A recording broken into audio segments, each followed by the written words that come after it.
मेरे प्यारे भाई और बहनों, आज पेंतेकोस्त का त्योहार है। पेंतेकोस्त यानी पवित्र आत्मा कलीसिया पर उतर आया था। उस महान दिन का वर्णन करते हुए संत लूकस हमें बताते हैं, वे जो प्रभु के शिष्य थे, माता मरिया के साथ एक कमरे में भयभीत होकर खड़े थे, प्रार्थना में मग्न थे। उनको ऐसा लग रहा था कि प्रभु का अंत हो गया, अब हमारा भी अंत हो जाएगा। लेकिन फिर भी उनके मन में वो दिलासा था, वो भरोसा था, विश्वास था कि पवित्र आत्मा उन पर जरूर आएगा। और जब पवित्र आत्मा उन पर उतर आया, वहां पर ऐसा आभास हुआ कि जैसा पूरा भूलोक जो है उतल पुतल हो रहा है। बहुत बड़ी आवाज हुई और वहां पर उनके ऊपर आग की लपटें उतर आई। और इस प्रकार कलीसिया की शुरुआत, यानी आज हम पेंतेकोस्त के दिन कलीसिया का जन्मदिन मना रहे हैं। इसका मतलब यह नहीं कि पवित्र आत्मा का अभाव था, यानी पवित्र आत्मा लुप्त हो गया था और अब वो उतर आया है। नहीं, हमें बताया गया है कि जब ये संसार को बनाया था, उस समय भी पवित्र आत्मा वहां पर था।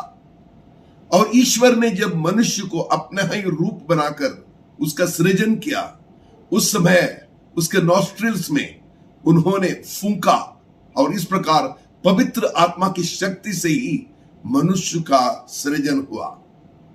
उसके बाद हम देखते हैं, जब प्रभु यीशु इस संसार में आया, पवित्र आत्मा की शक्ति के द्वारा ही वह पैदा हुआ, क्योंकि वह माता मरियम के ऊपर उतर आया और वह गर्भवती हुई और पवित्र आत्मा के द्वारा यह संभव हुआ।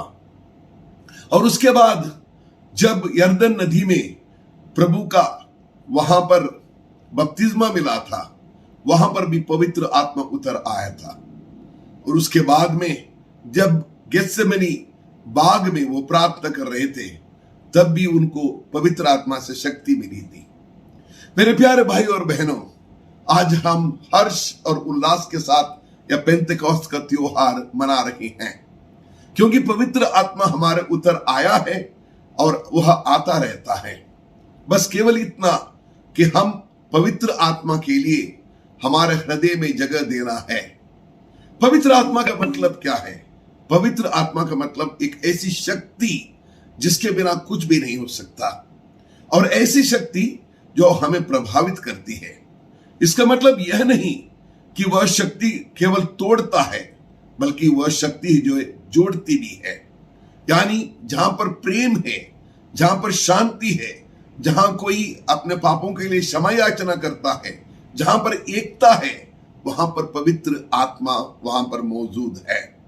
और इसीलिए हम कह सकते हैं कि पवित्र आत्मा के बिना यह कलीसिया जिंदा नहीं रह सकती। जैसे एक शरीर है, उसमें प्राण है, प्राण के बिना वह शरीर जो है वह जिंदा नहीं है, वह मृत शरीर है।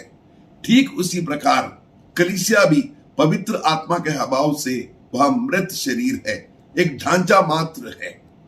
अगर हम यह कहें कि पवित्र आत्मा की शुरुआत जब से हुई है पेंतेकोस्त के दिन, उसके बाद वैसे का वैसा है, तो हम गलत हुए। वह इसीलिए यह कलीसिया जो है एक नदी के समान है। आप जानते हो, एक नदी में पानी प्रवाहित हो जाता है, वह कुंड नहीं है, वह जमा नहीं होता है, उसमें पानी हमेशा बहता रहता है। हर दिन हर समय वहां पर नया पानी है। ठीक उसी प्रकार यह पवित्र आत्मा कलीसिया को नया बनाता है, हर समय वह नवीन बनाता है।